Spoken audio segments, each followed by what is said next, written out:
สงค่ะมาสงเป็นน้องแต้วค่ะได้อยู่ในเมืองสลายสังไตได้อยู่ในเมืองสังไทยเนี่ยเนาะมาในวันที่21เดือนที่10ปีกระสองแห่งปลาย19ค่ะคำขึ้นได้เนาะข่าวยาม9 โมงปลายเนี่ยเนาะในสังไทย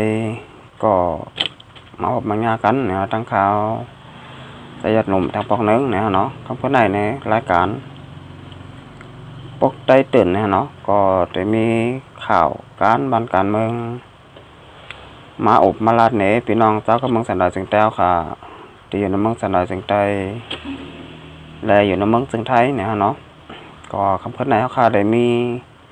3 หัวข้อข่าวเนี่ยเนาะได้มาอันเนพี่น้องเขาเนี่ยเนาะหัวข้อข่าวข้อที่1เนี่ยเนาะแห่งการยานเมืองไหลลู่ตายที่เมืองกอกที่กรุงเทพนะเนาะหัวข้อข่าวข้อที่2เนี่ยเนาะเจ้าเสียวานเคนิมถูกกวนหายยื้อตายเนี่ยเนาะหัวข้อข่าวข้อที่3ก็เป็นเขและไทยเข้าเหตุการณ์ในเมืองจึงไตตั้งน้ำเนี่ยเนาะค่ะมาถ่อมข่าวกว่าซ้อมกันเนี่ยเนาะเอาค่ะเมื่อในวันที่21เดือนที่10ปี2แห่งปลาย19ค่ะเอาค่ะมาโดยหัวข้อข่าวข้อที่1นะเนาะเมื่อวันที่19เดือนที่10 2แห่งปลาย19ค่ะหนุ่มใจไต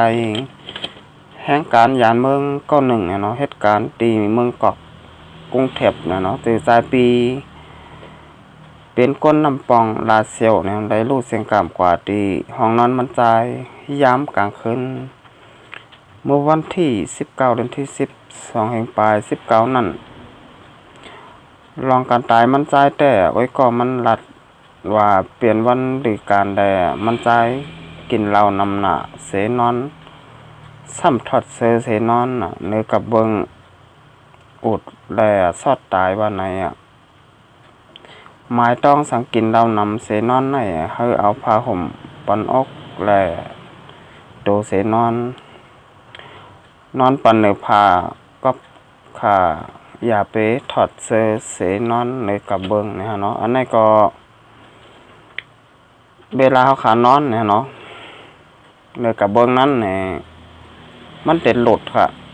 เตะหลุดเตะแล้วเขาขาบ่อ่ำตายก็อ่ำอยู่ดีเนี่ยเนาะกับนั้นได้เนี่ยสมมติเขาขาเตะรับเตะนอนก็ให้นอนปันเนื้อผ้าเนี่ยเนาะก็เตะลีเตะเนี่ยเนาะก็ว่านอนเนื้อผ้าในปลอดภัยดีเนี่ยเนาะเขาขานอนเนื้อกับเบิงในมันอ่ำไรเนี่ยเนาะก็ว่ากับเบิงในมันจางให้เท้าค่ะอ่ำตายก็อ่ำอยู่ดีจางเป็นเจ็บเป็นไข้กว่าไรเนี่ยเนาะก็นั้นได้สำหรับพี่น้องแต้วค่ะกูก้อนเนี่ยเนาะอ่ำบาอยู่ในเมืองสลายจึงไตอ่ำบาอยู่ในเมืองจึงไทยเนี่ยเนาะสังว่าเตะรับเตะนอนกันเนี่ยก็นอนเนื้อผ้าเนี่ยเนาะเสื้อผ้าเสื้อหางดีๆงามๆเย้าจ่องไปนอนเนี่ยเนาะก็นั้นได้เนี่ยอัมบาข้าวกัดอัมบาข้าวไม้เนี่ยเนาะกูขิงกูข้าวเนี่ยเนาะสมมติเขาขานอนในกระบวนอะไรนั้นเนี่ยอัมไรเสื้อผ้าเนี่ยเนาะจางลายเป็นเพศครึ่งก้างกว่าเนี่ยเนาะเมื่อหนังพี่น้องเจ้าก็มึงสันดอยจึงแต้วค่ะเมื่อหนังใจปีในเนี่ยเนาะอยู่น้ำปองเนี่ยเนาะเบ่งดาเซลเนี่ยเนาะก็ได้นู่เสียงกล่ำกว่าเนี่ยเนาะอันนี้ก็เป็นใจปีอยู่ที่เว้งกรุงเทพนะเนาะอันนี้ก็ดีมองแต่จอมเตะเนี่ยเนาะก็ตึกเป็นโลออนอยู่เนี่ยเนาะอาศักหมอกซาปลายเนี่ยเนาะก็วนว่าหมอกนั่นก้อยเนี่ยเนาะก็เลยรูดตายกว่าเนี่ยเนาะอันนี้ก็เป็นข่าวพี่น้องแห่งการยามเมืองคาเนี่ยเนาะเลยรูดตายกว่าที่กรุงเทพเนี่ยเนาะกำแนวขับมาโดยทางหัวข้อข่าวข้อที่2เนี่ยนี่ก็เจ้าสาววันเคยนิมถูกก้นหายเนี่ยเนาะยื้อตายเนี่ยเนาะเขาขับมาอ่านหัวข่าวกับจอมปั้นเนี่ยเนาะเมื่อได้ มื้อในวันที่11เดือนที่12แห่งปลาย19ค่ะเจ้าสาวนางกยองวัดเคินนิมเจเวงลาเซลเนี่ยเนาะถูกยายื้อเสเนาะหลอนตีนวางกยองเจ้ากว่ากำเดียวเนี่ยเนาะเมื่อวันที่20หรือที่12แห่งปลาย19ค่ะเมื่อวานนั่นเนี่ยเนาะข่าวยาม6:45เนี่ยเนาะมีกวนอ่ำฮุกก่อ2ก่อเขากว่ายื้อเจ้าสาวนางกยองวานเคอนิมเจเวงลาเซลในยาวเนาะเกี่ยวเลยลองในเสอะไรฮู้ว่ามีคน2ก่อฮอรถเครื่องเสเขากว่ากึดตั้งฝ่ายนอกจานกยองเหย่าไปเขากว่าตีนักกยองย้ำนั่นตึกแม่นพ้องหมุนเจ้าแลเจ้าสร้างเขายังตึกนังเตียกอยู่แลอันเป็นหมุนเจ้านางกยองเจ้าสาปิงญาเจ้าตาออกกว่าไปตั้งนอกนั่นน่ะกว่าผาญาคนหาย2ก่อไล่เอากองยื้อเสริมมันเจ้าหากำเสเจ้าสาไล่ล้วนกว่าทางตีนาเกี้ยงกำเดียวในเย้าเนี่ยเนาะ10 เซนนั่นอันเป็นก้นหาย2ก้อนนั่นน่ะไล่ฮิปเนตแลนด์ออกกว่าขี่รถเครื่องขาเสียเย้าออกไปกว่าในเย้าเนี่ยเนาะย่ำเดียวไล่ฮู้ว่าตั้งผ่ายปริมาณและซึกมานเขาไล่กดทัดโดยในปุ่นตีเปิงนั่นอยู่ในเย้าไว้นั่นเย้าอันเป็นก้นเมืองในปุ่นตีได้เอาขับตัวเจ้าสาก็ไว้ตีห้องยาหลงปองจึงมันในเวียงลาเซลเจ้าสาปิญญาเจ้าตาในอายุมันเจ้ามีไว้45 ปีว่าต่อเจ้าเลย25 บาตราตีมึงงอเจ้าสาเลยแต่นางจ้องเคยนิ่มเมื่อปี2/3แหละเป็นลูกชายลงสั่งเล็กต่อกันเล้งในเย้าเนี่ยเนาะอันนี้ก็เลยว่าเป็นเจ้าสาวคาเนี่ยเนาะวานเคอนิ่มเนี่ยเนาะเลยทุกคนหายเขามายืดตายเนี่ยเนาะคนหาย2เกาะเนี่ยเนาะแต่เป็นเผาจุ้มหลายอันมันนั่นก็เป็นไรหูจ้อมเนี่ยเนาะกับนั่นได้เนี่ย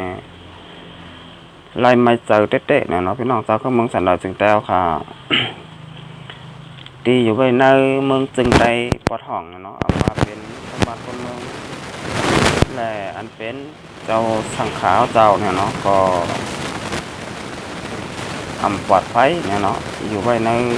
เกกลางภูเข็นเนี่ยกำนันได้เนี่ยเดเป็นรองสังอันมันนั่นก็ภายปริมาณเขาเนี่ยตึกซอกเตาตึกสอกหาก้อน5อยู่เนี่ยเนาะไปไรโหเนี่ยเนาะว่าเกี่ยวข้องตั้งจุ่มเหลอเนี่ยเนาะนั้นก็จะเป็น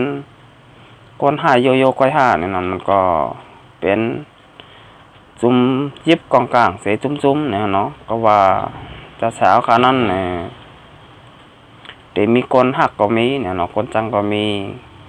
ก็นั่นได้เนี่ยกับปานมาเลียวในเนี่ย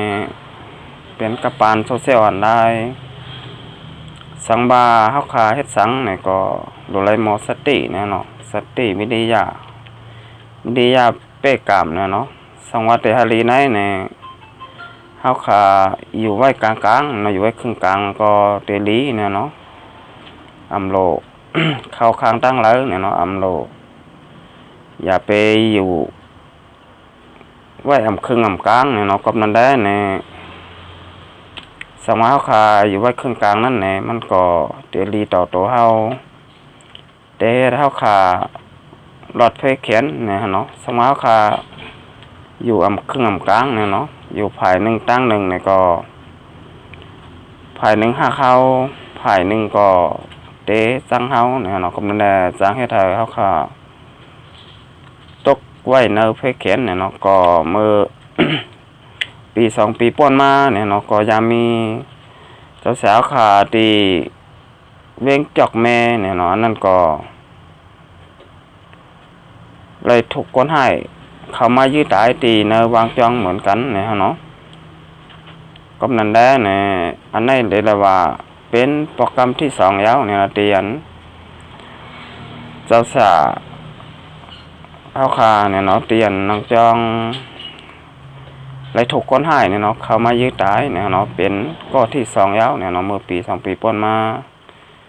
นั่นเป็นตีเวียงจอกแม่เนี่ยเนาะกับในซ้ำเป็น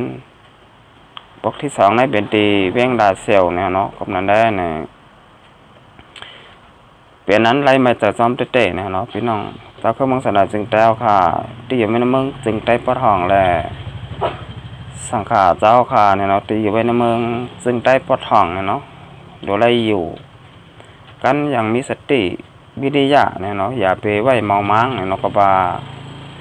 เมืองสันร้อยจึงแต้วค่ะนั่น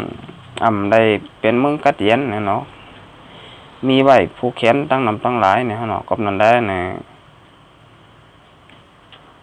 โดยไรไว้สติกันน้ำก็เดลีเต้ๆเนี่ยเนาะเขาค่ะอย่าไว้เมาม้างอย่าไว้ใจตังอย่าวางใจก้นเนี่ยเนาะมีเผอพวกเราเตมาเอาห่มลมปันเขาคาไรเนี่ยเนาะกับนั้นได้เนี่ยเขาค่ะเอาตัวรอดทั้งเผอทั้งมันเดลีเต้ๆเนี่ยเนาะเขาค่ะอย่าไปไว้เมาม้างเนี่ยเนาะก็ว่ามีเผอพวกเราเตมาเอาห่มลมปันเฮาคาเนี่ยเนาะเอาค่ะ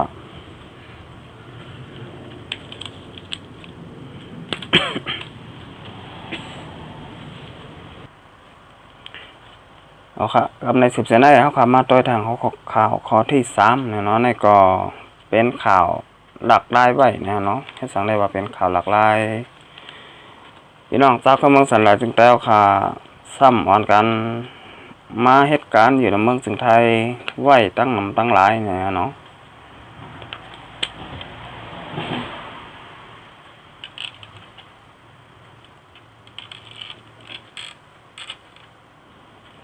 เอาครับอันนี้เอาครับมาโดยหัวข่าวที่3เนี่ยเนาะเขและไทยเข้าเหตุการณ์ในเมืองจึงไทยตั้งนำตั้งหลายเนี่ยเนาะอันนี้ก็ได้ว่าเป็นข่าว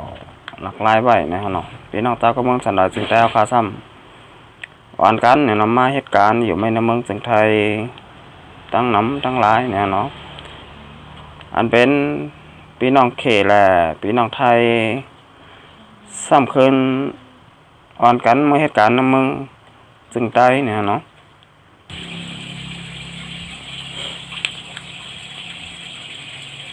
เขไทยเนี่ยเขและไทยเข้าเหตุการณ์ในเมืองจึงไทยเนี่ยเนาะในเวงตาคีเล็กเนี่ยเนาะ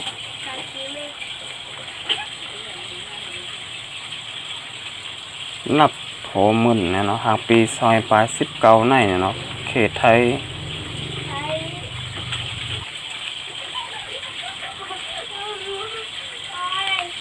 หางปี2019ในเนาะเขตไทยนับโหมื่นเข้ามาในเวงตาคีเล็กเซนเนาะเหตุการณ์ป้ายหมักมีการต่อรองการห้องแหกการหอแต่โรงแรมเนี่ยเนาะการเปิดคอมพิวเตอร์ตอบรับการเล่นร้องเนี่ยเนาะในออนไลน์เจอไหนเนาะห้องการหลงไผ่ต้องเยี่ยมแลการหอเตะโรงแรมเนี่ยเนาะเมืองห้องตุ่มเมืองมันลงฟังซึ่งในปีต่อปุนภาวะตั้งแต่วันที่14เดือนที่10 2ให้ปลาย19เนี่ยเนาะถึงมันเขาต่าง2 โมงเนี่ยเนาะมีแขกเข้าออกหรือเศร้า50,000ก็ไปในเสตาก้นเหตุการณ์โหแต่ในเวงตาคิดเล็กก็ลาดว่าเควางแผนแต่มาเหตุการณ์หอเตะโรงแรมเนี่ยเนาะแต่การต่อรองปีตาคิดเล็กก็ต่อปีในเสียงแต่มานับหมื่นก็วันไหนเนาะเวงตาคิดเล็กไหนเป็นเวงก้าขายก้นสาติมีไตลาหูอาขาก้นนั้นเข้ามาเฮ็ดป้ายหมักมีแต่มีเขแลดังไทยเนี่ยเนาะไม่พี่น้องเขแลพี่น้องไทยเฮาเนี่ยเนาะก็เมื่อเฮ็ดการเนี่ยเนาะหาป้ายหมักมีตีเนื้อเวงตาขี้เล็กตั้งน้ำตั้งหลายเนี่ยเนาะอันนี้ก็